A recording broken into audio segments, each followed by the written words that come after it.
Bienvenue dans ce nouvel épisode de Portrait de Femme, le podcast des cadres et des entrepreneurs afrodescendantes. Je suis Estelle Keita, votre host, et aujourd'hui j'ai le plaisir de recevoir Yana Rogers, directrice d'agence de communication. Avant d'écouter notre bel échange, je vous invite à vous abonner à ma chaîne YouTube ainsi qu'à la page Instagram du podcast. Bienvenue à toi, Yana. Merci, bonjour Estelle. Bonjour à toi. Merci d'avoir accepté mon invitation. Alors, pour la petite anecdote, on s'est rencontrés comment ? Je postulais pour un stage et tu m'as fait passer un entretien. Ouais, exactement. Et je me suis dit que ce serait intéressant de pouvoir t'interviewer.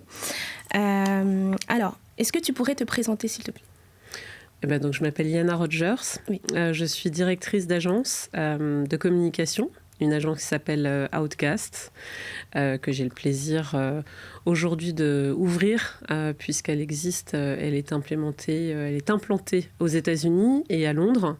Elle appartient au groupe pour lequel je travaille déjà depuis une dizaine d'années, qui était l'agence Archétype. Ces 5 dernières années, j'étais à la codirection d'Archétype. Et donc, j'ai eu le plaisir d'avoir la chance... on m'a confié l'ouverture de cette marque Outcast qui existe aux États-Unis pour le marché français. Donc, ça fait à peine quelques semaines, là, que nous venons d'ouvrir officiellement Outcast avec une équipe et de super collaborateurs que j'ai avec moi. Super. Voilà. Incroyable. Est-ce que tu as des enfants ? Est-ce que tu es mariée ? Ouais, je suis mariée. Ok. J'ai 3 enfants. D'accord. De 20 ans, Okay. 16 ans et 5 ans. D'accord, très bien. Et tu es de quelle origine ? Alors moi, je suis danoise. Okay. D'ailleurs, j'ai la double nationalité. Je suis française et danoise. Et également, mon papa est guinéen-sénégalais. D'accord. Voilà, donc je suis une vraie métisse au sens propre comme au sens figuré, avec ce partage de culture. Okay. Mon mari, d'ailleurs, ses parents sont guadeloupéens, donc j'ai des enfants qui sont issus d'un brassage multiculturel qui est assez intéressant. Incroyable. On va parler un peu de ton parcours académique. Mm-hmm. Comment ça t'est venu à l'idée de travailler dans le secteur de la communication ? Bon, tu as eu ton bac, etc. Mais quelle filière tu as choisi ? À quel moment tu t'es dit que tu allais te diriger vers le secteur de la communication ? Comment ça s'est passé ? Alors, tout ça n'a pas vraiment été prévu ou choisi. D'accord. En réalité, moi, ma maman, elle est professeure de danse. Donc, j'ai baigné dans l'univers artistique. La danse de salon, la danse jazz. J'ai grandi là-dedans, moi. Dans l'univers de l'art, quelque chose de pas très conventionnel. À l'heure où les enfants étaient couchés, j'étais dans les salles de spectacle, à l'opéra, sur un tapis, dans une salle de danse en train de dormir, ou en train de faire des claquettes, ou de la danse, ou du classique. Donc ça, au départ, c'est mon univers. En revanche, dans cet univers-là, j'ai vu ma maman se tracasser énormément chaque année pour savoir avec quel contrat elle allait repartir au mois de septembre. Donc, elle était ce qu'on appelle aujourd'hui entrepreneuse ou en tout cas indépendante. Okay. Et donc, c'est vrai que je l'ai vue avec beaucoup d'anxiété. Pendant mon parcours d'études jusqu'à mon bac, je ne sais pas trop ce que je veux faire, mais je sais que je ne veux pas effectivement être professeure de danse. Par contre, j'ai toujours fait du sport énormément avec la danse et avec d'autres activités sportives. Donc au départ, je me lance pour être professeure de sport au hasard à l'université de Nanterre, où je fais 2 ans d'études pour finalement me diriger vers la communication avec une de mes meilleures amies d'enfance qui, elle, était en fac de psycho et qui abandonne la psycho. Se dit aussi qu'elle va aller vers la communication et ensemble, on décide de changer notre voie pour aller vers la communication. Je trouve une école au hasard et là, par souci financier, je choisis la voie professionnelle. Donc, je passe un BTS en alternance. Autrement, l'école était payante et j'avais pas les moyens de pouvoir me payer l'école. Donc, j'ai préféré pouvoir gagner de l'argent, apprendre en gagnant de l'argent. Et donc, c'est comme ça que je me suis lancée dans un BTS en communication des entreprises en alternance. D'accord. Et j'ai trouvé un contrat dans cette agence qui s'appelait Comme Vitamine, qui s'appellera après Réflexion Publique, où j'ai fait mes premières armes. Et c'est là où je vais commencer et je vais découvrir cet univers à l'opposé de mon éducation, puisque je viens de dire que je viens d'un univers artistique. Oui. Et là, je tombe dans une agence spécialisée dans la technologie. Donc voilà, après, à l'époque, on envoyait des CV par courrier. Donc j'avais envoyé une centaine de CV pour trouver ce contrat d'alternance, plus dans l'univers artistique. Et puis, j'ai eu que des portes fermées. Et c'est cette agence spécialisée dans la technologie, dans l'innovation tech, qui m'a acceptée. Et donc là, j'ai pu faire ce contrat d'alternance pendant 2 ans, à l'issue duquel on m'a proposé un CDI. Et voilà, il y avait le besoin de travailler pour aussi aider ma maman financièrement. Okay. Et j'ai choisi le travail parce que j'ai toujours aimé ça. J'ai pas trop aimé l'école. On n'est pas trop d'accord. J'ai un peu de mal, moi, avec l'aspect justement académique, théorique, et de rester sur une chaise figée. J'aime l'action. Ouais. Et c'est pour ça que l'alternance, au-delà de l'aspect financier, me convenait très bien parce que j'ai appris comme jamais. J'ai beaucoup travaillé aussi. On est dans des générations différentes où à cette époque-là, voilà, en tant qu'alternant et tous mes autres camarades alternants, on travaillait jusqu'à 22h tous les soirs en agence. Mais j'ai énormément appris. J'ai commencé mes armes sur Apple, sur Vivendi, sur des très grands groupes. Donc ça m'a apporté beaucoup de discipline, beaucoup de rigueur. Que je détenais déjà par l'éducation que j'avais reçue, mais voilà, ça m'a beaucoup plu. J'ai découvert cet univers. Apple m'a aidé à aimer la tech quand même, parce que c'était l'époque des iMac, ces fameuses coques de couleurs. Donc il y avait quelque chose d'artistique un petit peu dans cet univers technologique qui m'a aidé à appréhender la technologie. Et finalement, je suis restée dedans depuis. Voilà, aujourd'hui, ça fait 25 ans que je travaille dans la communication et dans les technologies. Mais je retiens que tu as seulement un BTS. Donc j'ai un BTS en communication des entreprises. Et pas de master? Absolument pas. Incroyable. Ouais. Incroyable. Et est-ce que tu as pu étudier à l'étranger?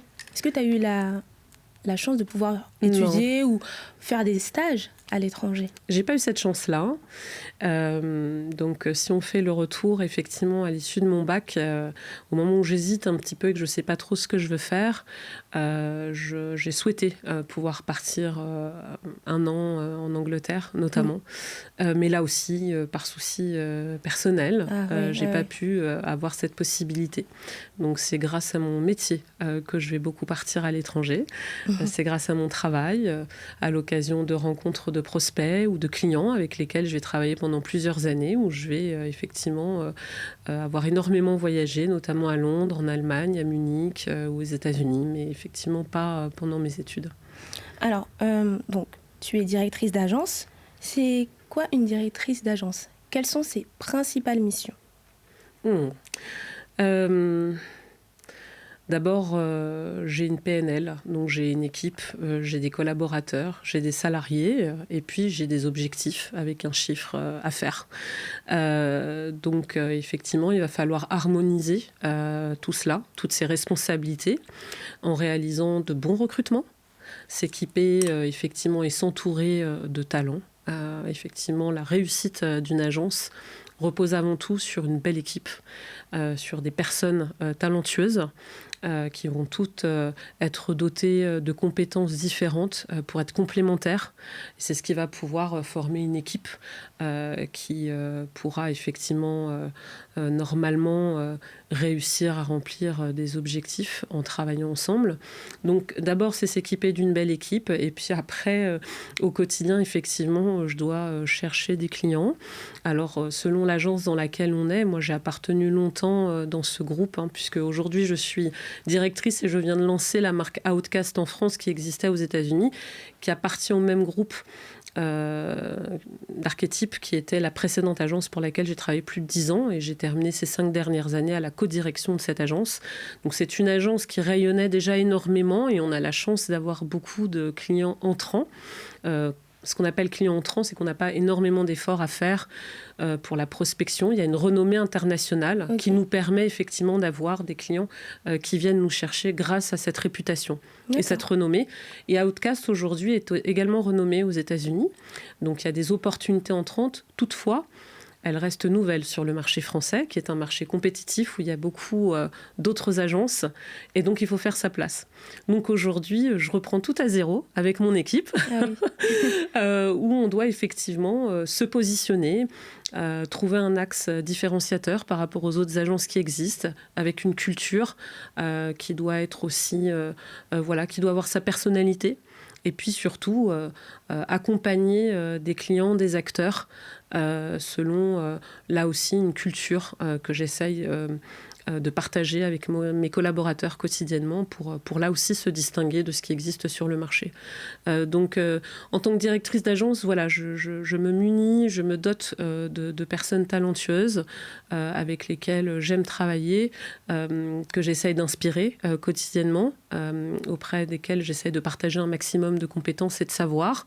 Et puis, on essaye aussi de créer de belles histoires pour nos clients afin qu'ils puissent faire leur place. Donc chaque client a sa problématique. On a des clients qui ont des problématiques de réputation ou de notoriété ou de repositionnement. Donc voilà, selon les problématiques de chacun des clients, on essaie de trouver les bons leviers à mettre en place pour essayer de répondre à leurs objectifs et les aider toujours à faire leur place, là aussi, sur un marché qui leur appartient. Donc on a des clients de différentes industries, de différents secteurs, dans l'énergie, dans la santé, dans la technologie, dans l'IA. On en parle beaucoup en ce moment. Donc voilà. Et tout ça, ça s'harmonise effectivement quotidiennement avec le fait de à la fois accompagner des équipes sans trop les micromanager, mais en les aidant aussi. Moi, je suis un manager qui est très dans l'opérationnel. Je les aide aussi énormément. De toute façon, je me dois de le faire. Aujourd'hui, je reprends une plus petite agence qui doit se constituer. Donc évidemment, j'ai les mains dans le cambouis pour à la fois aider mes équipes sur le plan opérationnel, mais également sur le plan managérial, avec tout ce que ça comprend en termes de problématiques de ressources humaines, d'accompagnement en tout genre. Enfin, c'est assez vaste, et de business, parce que ça reste une réalité. Oui. Et effectivement, on doit être viable pour pouvoir maintenir ses collaborateurs, et j'espère faire de la croissance, c'est notre objectif. On dit souvent que la communication, c'est quelque chose d'assez vague, enfin, dire directrice de communication, chargée de communication, c'est assez vague. Toi, tu définirais comment la communication ? La question en soi, elle est vaste. La communication. Et surtout, on dit que tout le monde peut faire de la communication. Il n'y a pas besoin d'aller à l'école pour faire de la communication. Tout le monde peut se former. Ouais. C'est pas forcément pris, entre guillemets, au sérieux. Toi, t'en penses quoi ? Oui, c'est un point de vue, je le respecte. D'abord, la communication au sens large, elle propose plusieurs leviers, d'accord ? Donc, dans la communication, je vais avoir du marketing, je vais avoir des relations presse, je vais avoir de la publicité. Moi, personnellement, dans mon activité, je vais faire beaucoup de relations presse. Je vais aussi faire énormément de création de contenu pour les clients, pour leur site internet, de l'accompagnement de dirigeants également, les aider à se positionner, à être crédibles, à prendre une posture, à s'exprimer, à avoir une bonne élocution, à positionner leur entreprise en général, à aider leur marque employeur, par exemple, aussi, à fidéliser leur clientèle. Et pour ça, on a différents leviers. Je l'ai dit tout à l'heure. Donc, il y a le marketing, il y a la pub, il y a les réseaux sociaux qui sont très forts aujourd'hui, dont on ne peut pas se passer. Je ne fais pas trop de marketing. Je suis plus dans la com que j'appelle organique. Donc celle qui nécessite de créer, de produire des contenus à destination des journalistes, des influenceurs, et également celle qui va avoir lieu sur les réseaux sociaux pour faire émerger soit une marque, soit un dirigeant, encore une fois, pour le positionner comme un expert, pour rendre crédible sa valeur, pour lui donner du sens. Et là, je fais le pont avec la question. Pour moi, la communication, c'est donner du sens à quelque chose. Je dis souvent que le marketing sert à vendre. La communication, derrière, sert à donner du sens, donc quelque chose de durable. D'accord. Donc, dans la communication, on essaie d'apporter du sens. Dans ce qu'on écrit, on essaie d'apporter du sens. Quand on vend une page publicitaire, Bon, on a effectivement choisi l'encart, le numéro de page, le format, tout est défini. Et on a payé pour ça par ailleurs. Donc ce sera figé, ce sera fixe, ce sera assuré. Dans la communication organique, telle que nous la faisons à l'agence, il y a ce qu'on appelle cette obligation de production, de contenu. Donc c'est tout ce que nous allons créer. Par contre, il y a le mystère du résultat. D'accord ? Okay. Puisque si le client il a payé une agence pour créer ses contenus, en revanche, nous, on ne peut pas lui promettre le résultat. On s'oblige à produire les contenus qui vont produire des récits, qui vont encore une fois aider un repositionnement, un rebranding, etc. Par contre, ce qui va en advenir du résultat, ça c'est le mystère, c'est la magie. Une magie parfois qui est plaisante, parfois qui est déplaisante, parfois qui est précisément ce qu'on recherchait, parfois qui ne l'est pas. C'est à nous, dans les éléments de langage, dans la sémantique, dans tout le travail de la communication, dans le ciblage, de faire en sorte que ça se rapproche le plus possible de notre objectif. Toutefois, il n'y a pas cette sécurité que nous avons, par exemple, avec la publicité ou avec le marketing qui est très figé, qui est choisi, qui est payé. Mais la publicité, c'est pas comme le marketing aussi, ça sert à vendre ? Oui, tout à fait, ça sert à vendre. Mais la publicité, par rapport au marketing, je dirais qu'elle est peut-être plus intrusive. Le marketing sert à vendre, la publicité sert également à vendre. Par contre, il a un aspect qui est peut-être un petit peu intrusif, ce que n'a pas la communication. Quand vous ouvrez votre magazine, vous avez le choix d'aller à la page que vous souhaitez pour lire l'article qui est écrit. Oui. C'est un article. Ça n'est pas une publicité. La publicité que vous allez avoir sur votre téléphone, via des outils derrière de CRM, elle pop face à vous. Vous voyez ce que je veux dire ? Oui. Elle s'invite à vous. Elle s'incruste presque. Alors que la communication organique, qui a été effectivement ciblée pour obtenir un article, encore une fois, dans un magazine, qu'il soit d'ailleurs digital ou papier, c'est vous qui avez fait l'acte d'aller sur cet article, d'avoir tourné la page pour aller lire cet article. Vous voyez, c'est un petit peu différent. Donc c'est ça qu'on aime, et c'est ça moi que j'aime avec la communication, c'est lui donner du sens, faire en sorte effectivement qu'elle ne soit pas intrusive, par essence elle ne le sera pas, parce que les moyens ne le permettent pas. Et surtout qu'elle soit durable et qu'elle soit impactante, qu'elle se différencie. C'est tout l'enjeu, c'est toute la difficulté des acteurs sur ce marché. Si on doit juste prendre celui de l'innovation technologique, on parle beaucoup d'IA aujourd'hui. On voit des tas d'acteurs qui sont sur le marché de l'IA. On a eu le sommet de l'innovation il y a peu de temps. Bientôt, il y aura Choose France. Après Raise, on a énormément d'événements en ce moment en France, poussés d'ailleurs par le gouvernement, qui parle énormément de cette technologie. Tout le monde essaye de tirer son épingle du jeu pour avoir cette place sur ce trending topic, comme on l'appelle.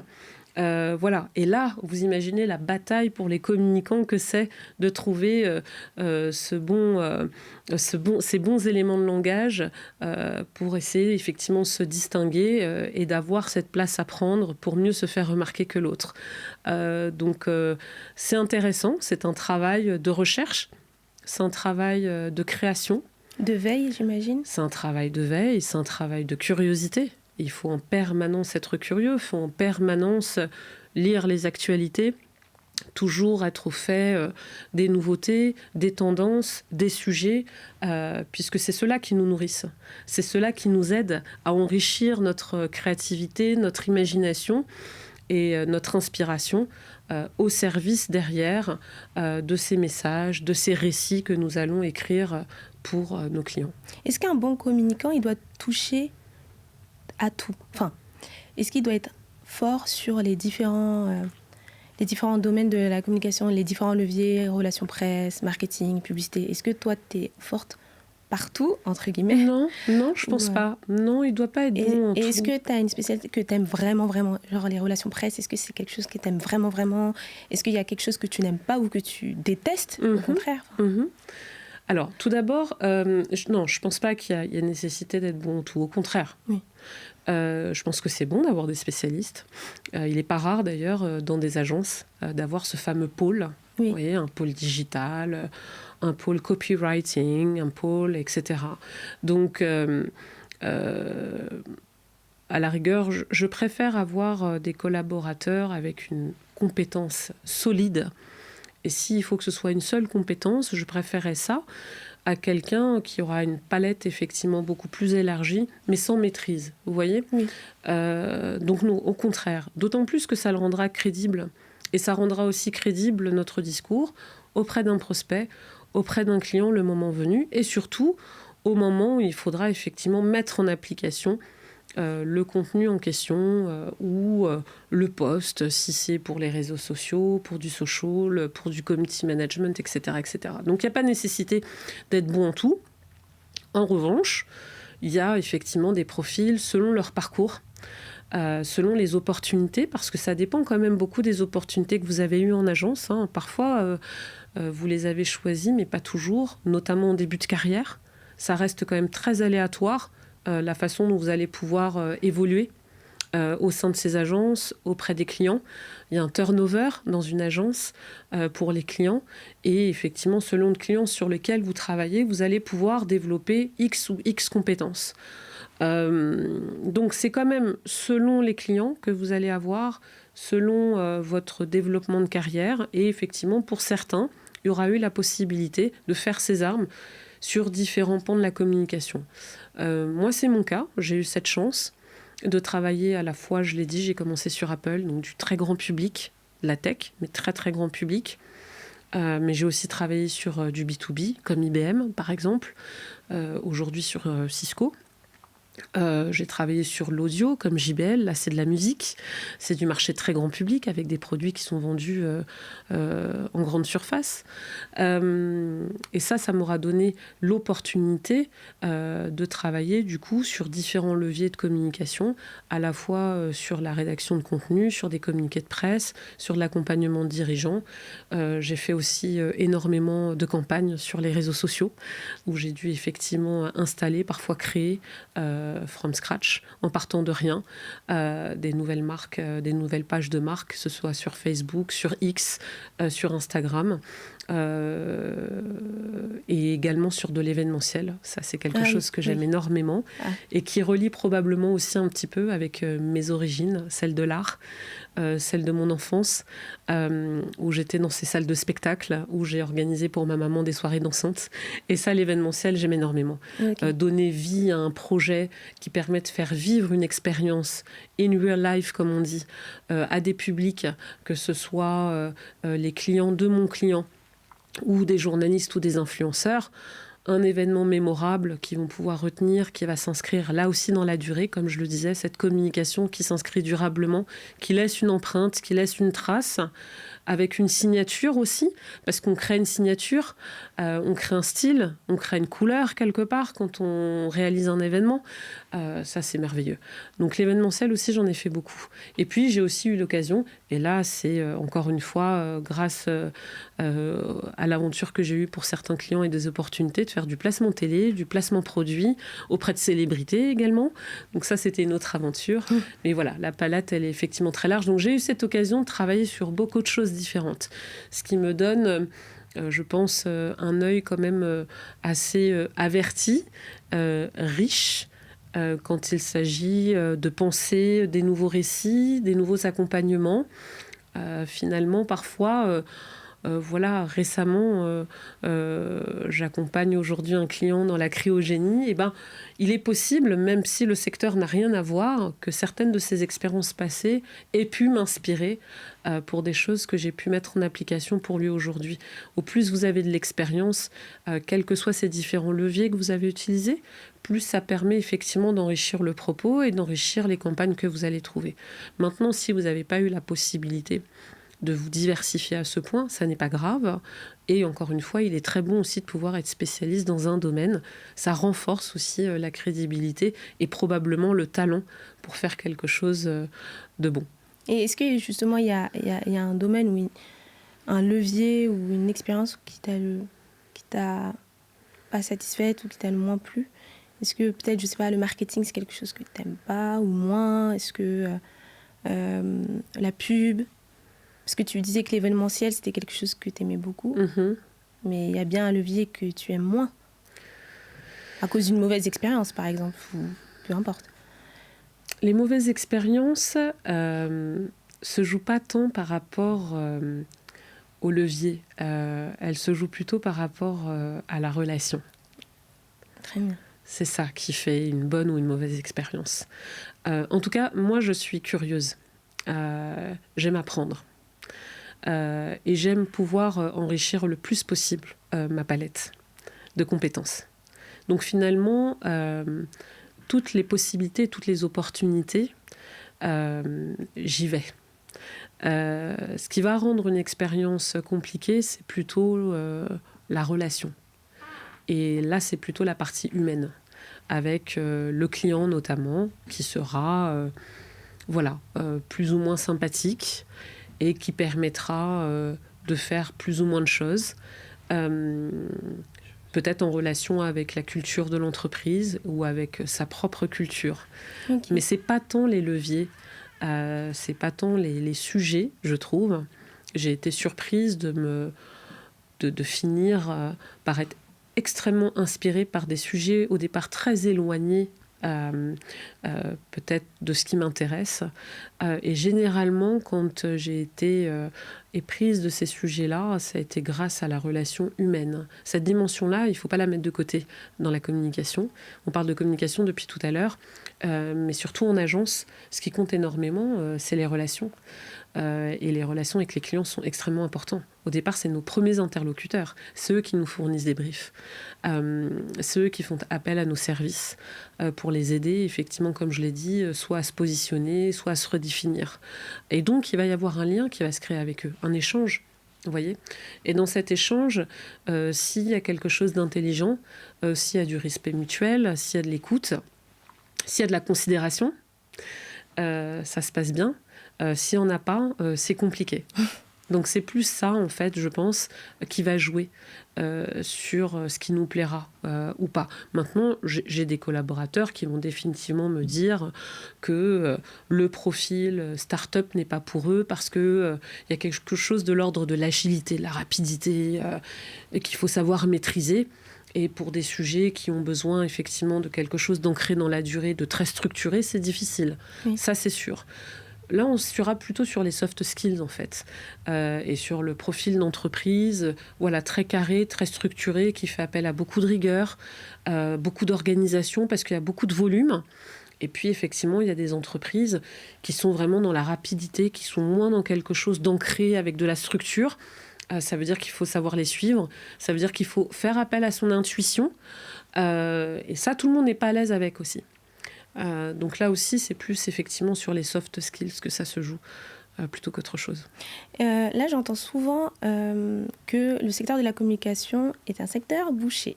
Tout le monde veut faire de la com, etc., etc. Qu'est-ce que l'on doit avoir pour pouvoir se démarquer ?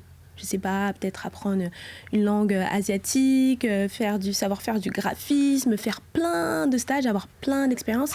À ton avis, selon toi, qu'est-ce qu'il faudrait avoir de plus pour se démarquer ? Parce qu'il y a vraiment de la compétition. Ouais, il y a de la compétition. Je pense que ça rejoint le dernier point que je viens d'évoquer là à l'instant, il y a quelques secondes. Je pense qu'il y a beaucoup, voire... Ça se joue énormément à un moment donné sur quelque chose d'irrationnel en réalité quand ça fonctionne ou quand ça fonctionne pas, c'est aussi le feeling. On peut être doté des plus grandes compétences. Évidemment qu'on a certaines et qu'il existe beaucoup d'entreprises qui sont attirées par l'agence qui a pignon sur rue, qui a une grande réputation. Oui. D'accord, oui. Très bien. Ça fait bien parce que elle s'appelle X et qu'elle est énorme. Et bon, d'accord, ça c'est l'ego. Et il y en a, par ego, qui vont se diriger vers une agence grandiose. En revanche, la plupart du temps quand même, je pense que ça se joue énormément à un aspect qui est plus irrationnel en réalité, qui tient à ce feeling. Est-ce que ça match ou ça matche pas ? Ça tient à quoi ? J'ai pas le secret. Ça tient à une capacité en tout cas de savoir capter ce prospect. À ce moment-là, moi, je suis agent, suis et prospect. Est-ce que je vais réussir à l'intéresser ? Est-ce que je vais avoir compris ses enjeux ? La compréhension des enjeux ne tient pas à la multitude d'expériences que je vais avoir eues. Elle tient à une certaine intelligence émotionnelle, qu'il faut avoir. Retour encore à des soft skills. Quand on est face à un prospect, il faut savoir l'écouter, il faut savoir le comprendre, il faut savoir être empathique, il faut savoir se mettre à sa place, il faut savoir comprendre ses enjeux, il faut savoir les anticiper. Tout ça, ça fait partie de l'intelligence émotionnelle. Et c'est extrêmement important.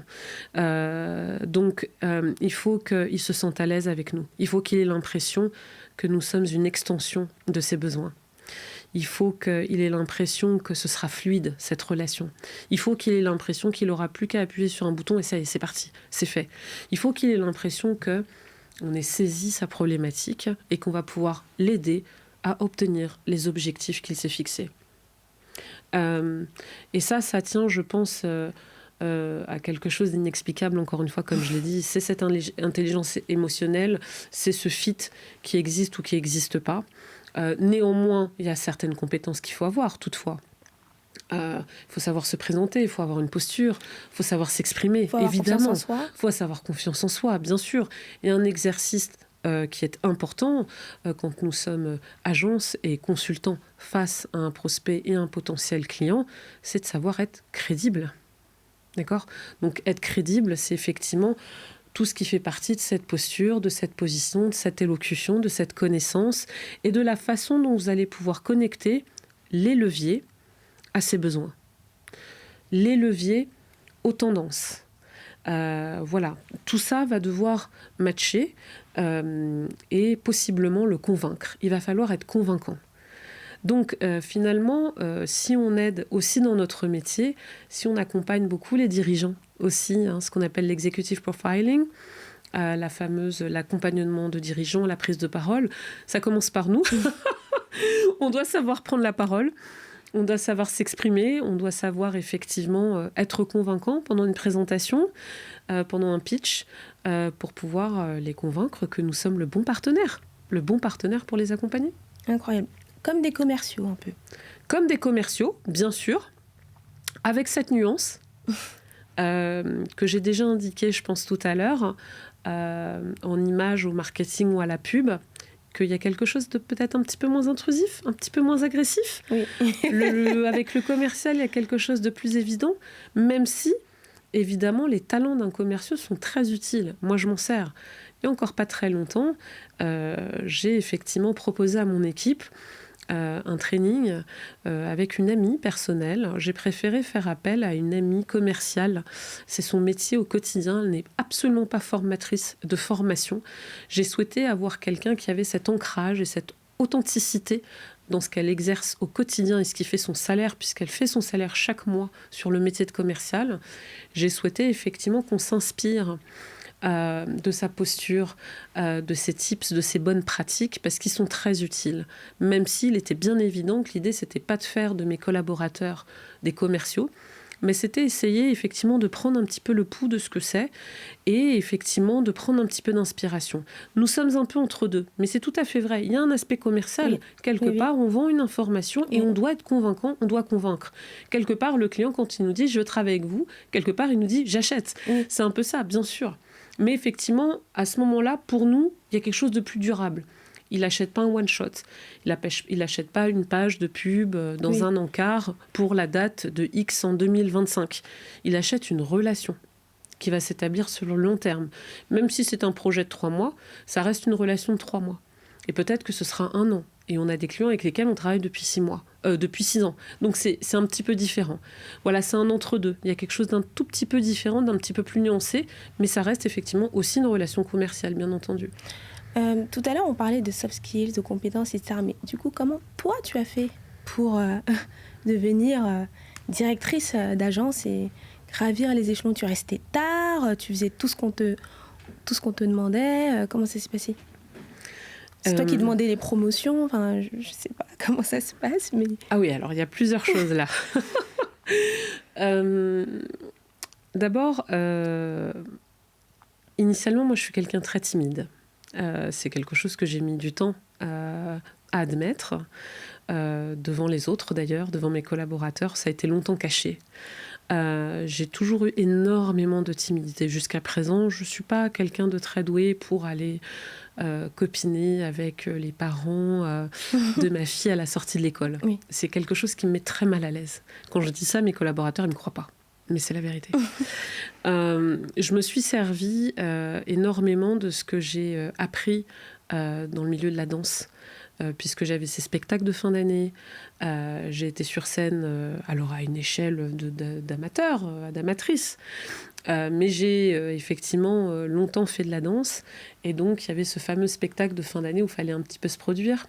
Donc, sans être une grande artiste connue, à mon échelle, c'était déjà un petit challenge. Il y a cette fameuse boule au ventre qu'on va avoir avant de monter sur scène.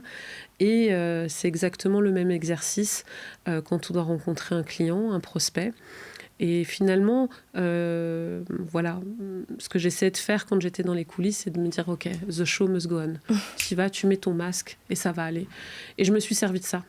C'est ma petite boîte à outils et c'est mon petit outil dans lequel j'ai pioché quand j'ai commencé la communication. Avant de rentrer dans cette salle de réunion où j'allais rencontrer un prospect, où j'allais devoir être crédible et donner bonne impression, je me suis servi de cet outil de me dire, OK, le show must go on. On y va, Yana. Donc ça, c'est le premier point. Ensuite, cette intelligence émotionnelle, elle se construit avec le temps. Aujourd'hui, je ne suis pas parfaite. Je fais encore des erreurs. Parfois, cette intelligence émotionnelle, elle me fait défaut. Parfois, je ne suis pas sur le bon chemin. Parfois, je pense avoir perçu quelque chose et ce n'est pas tout à fait ça. Toutefois, avec l'expérience, quand même, on arrive à être de plus en plus à l'aise, à mieux comprendre son interlocuteur. Mais on peut se tromper, ça arrive encore. Mais là, il n'y a que l'expérience qui peut aider à ça. Ça ne vient pas du jour au lendemain. Il y a de l'expérience. C'est tellement de typologies sur lesquelles on travaille quand on est côté agence. Et c'est pour ça que j'ai jamais voulu travailler ailleurs qu'en agence. J'aime cette richesse. J'aime cette diversité de personnes face auxquelles on doit communiquer quotidiennement. C'est à la fois prenant, c'est presque drainant, mentalement parlant, parce que on a des portefeuilles clients allant de 3, 4, 5, 6, 7, 8, parfois 10 clients. Quand on parle d'un client, c'est une entreprise, mais au sein de ce client, parfois les équipes de com, c'est une personne, parfois c'est 4. Alors imaginez multiplié par le nombre de clients que vous avez, ça fait beaucoup d'interlocuteurs. Et en plus, selon des secteurs d'activité différents. Donc à chaque fois, il y a un jeu d'adaptation permanent, systématique, qui est quotidien. Il faut savoir jongler sur différents sujets. Il faut savoir jongler en permanence. Plus vos interlocuteurs en interne, vos collaborateurs, qui sont aussi tous différents, plus l'autre audience que nous avons et avec laquelle nous communiquons régulièrement, les journalistes et les influenceurs. Donc, par essence, c'est un métier dans lequel on n'aura pas le choix que de devoir développer cette faculté du multitasking, qui est un skill très important à avoir quand on veut travailler en agence. On n'a pas le choix que de le développer. Soit par essence, et il y a des collaborateurs, et ça c'est quelque chose qu'on devine très vite en recrutement, qui sont dotés naturellement de ce côté multitask, de cette agilité rapide de faire plein de choses à la fois. Soit on le développe au fur et à mesure, effectivement, de l'expérience. Parfois, certains ne seront jamais d'ailleurs à l'aise avec ça et préféreront justement travailler chez l'annonceur pour se concentrer sur une problématique et avoir moins d'interlocuteurs. Parce que c'est un exercice, je ne dirais pas lequel est le plus difficile, toutefois c'est quand même assez drainant et il faut savoir le gérer. Mais en le gérant, c'est ce qui va vous permettre de vous adapter. Par définition, vous allez apprendre quotidiennement à gérer différentes personnalités, ce qui veut dire qu'au bout d'un certain nombre d'années, à la vitesse de chacun, vous allez être plus à l'aise pour pouvoir, en quelques minutes, quand vous rencontrez quelqu'un, vous adapter à cette personnalité-là. Et toi, tu as coché toutes ces cases-là pour arriver... En tout cas, oui, probablement. Probablement. Mais ça met combien de temps pour qu'on puisse gravir les échelons? Et c'est quoi les postes d'ailleurs avant de devenir directrice d'agence? En dessous, il y a quoi? Manager, consultant? Alors, généralement, c'est des noms un peu génériques. Hein. Oui. Chaque agence va avoir ses petites spécificités, mais globalement, on a le niveau assistant, ensuite junior, ensuite consultant confirmé, ensuite consultant senior. Après, il y a directeur de clientèle senior. Et puis c'est là où, selon les organisations, les organismes, vous allez avoir des titres associate director, ce genre de choses. Bon, la vitesse finalement de ces steps à passer, elle est très aléatoire. Je ne peux pas vous la définir comme ça. Oui. Elle dépend de l'individu.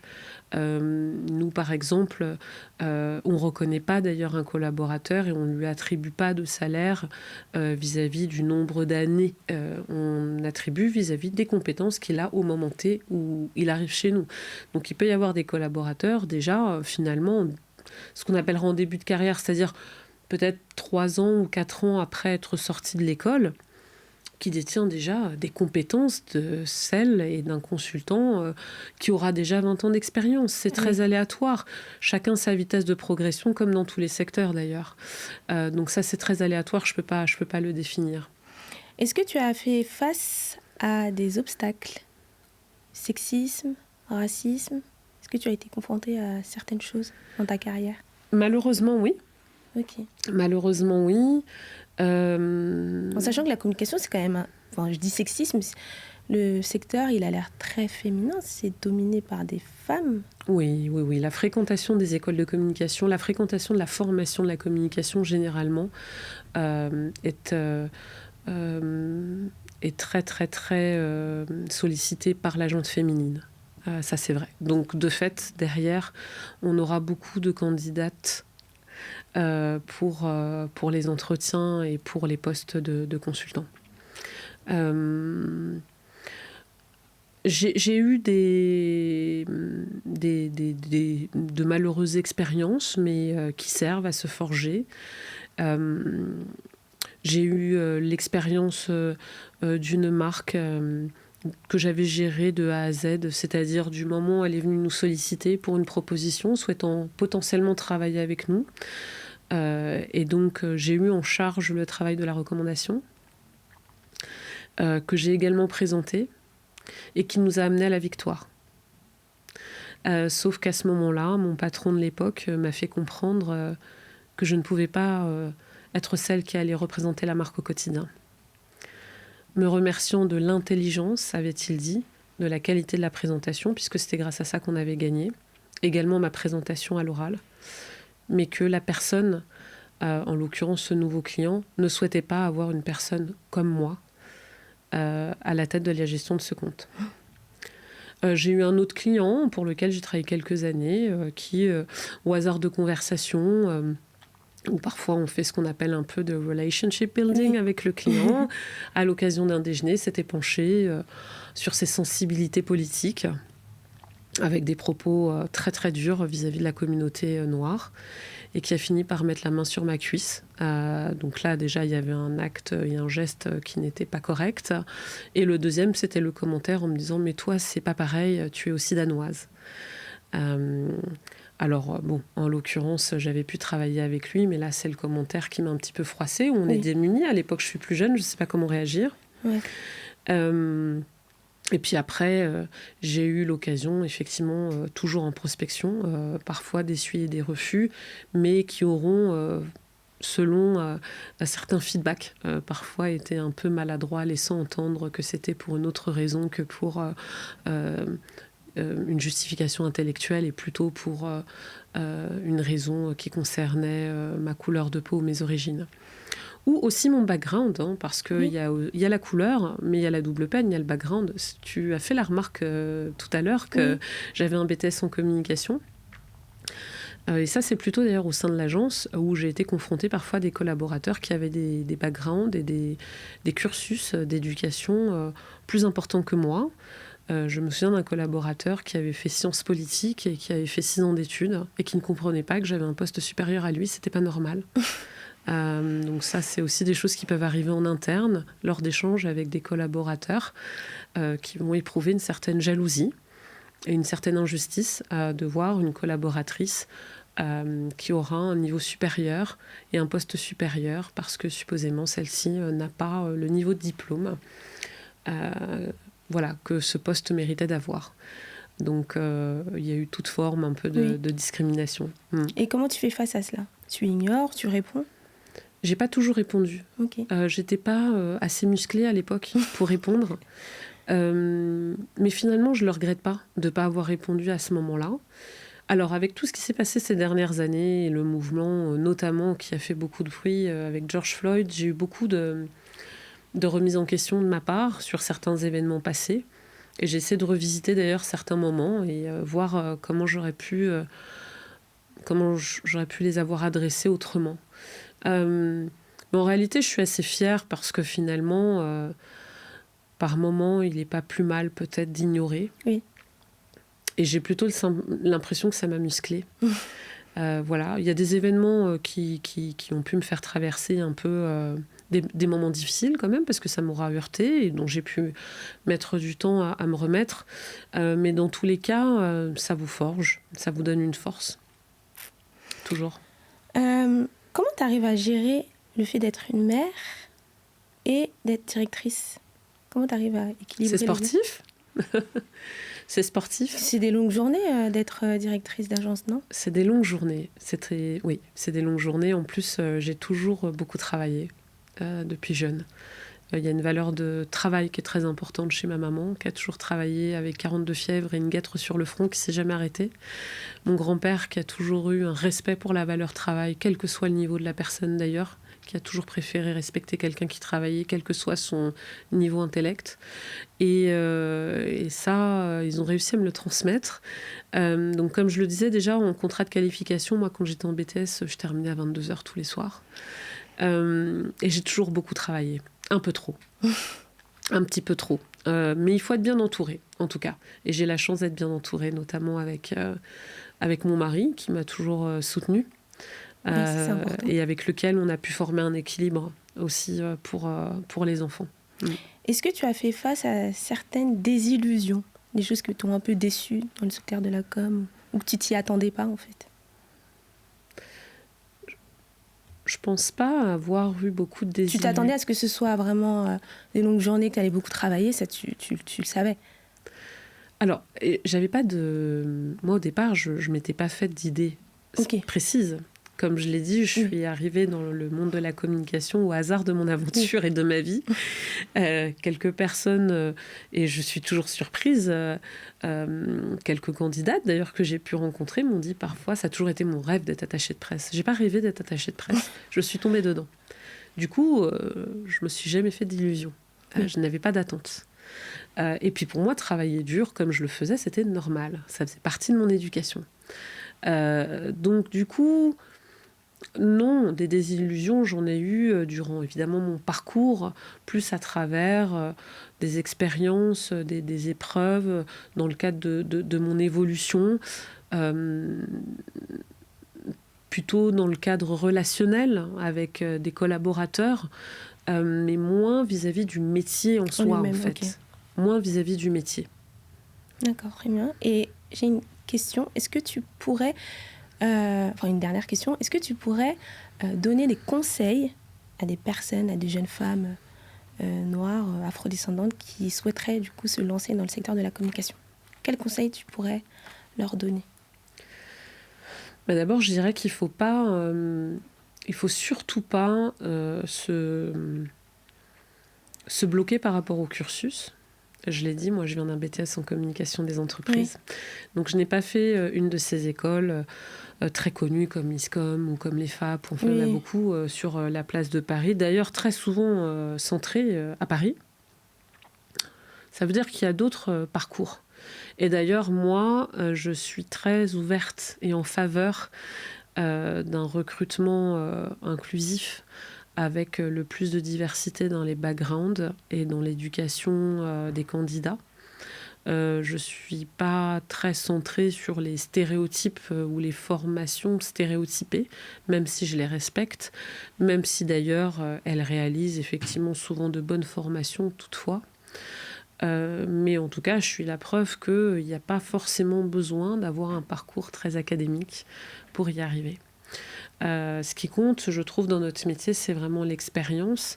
Et pour ça, les stages sont déjà une opportunité d'expérience très importante. Les formations et les cursus, comme ceux de l'alternance aussi, sont extrêmement riches. Moi, j'ai appris en 2 ans je pense, beaucoup plus que d'autres. Oui.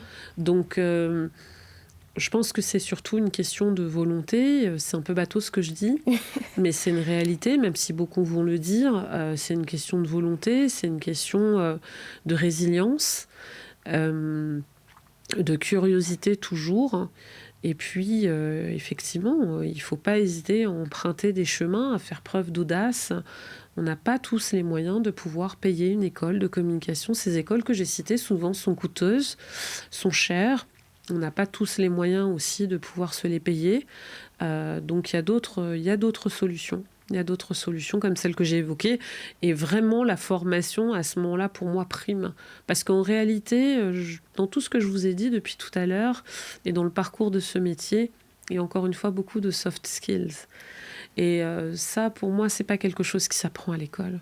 Ouais. On peut avoir appris à l'école et durant sa formation, avoir appris à se doter des bons outils, avoir effectivement appris les bons automatismes qui sont importants. Et moi, en tant que dirigeante, qui sont aussi rassurants, je vais être honnête, quand j'ai un candidat, de me dire qu'il connaît certains outils, qu'il sait déjà les maîtriser, qu'il va avoir certains automatismes, oui, c'est rassurant. Maintenant, il y a la façon de se comporter. Il y a la façon de se comporter en entreprise, il y a la façon de se comporter face à un client et la façon de se comporter face à un journaliste. Et ça, même si c'est enseigné en théorie dans les écoles de formation, il n'y a que la pratique qui va vous l'enseigner. Donc c'est pour ça qu'il faut effectivement le plus possible essayer de se former à travers différents cursus, mais qui vont surtout vous donner la possibilité d'avoir des opportunités de formation en entreprise, que ce soit des stages ou des contrats d'apprentissage. Moi, je crois vraiment à la valeur de ces formations-là. Merci. Et de l'expérience terrain. Merci à toi, Yana. Merci à toi. Pour ce bel échange. Quant à nous, on se retrouve très vite pour une nouvelle interview.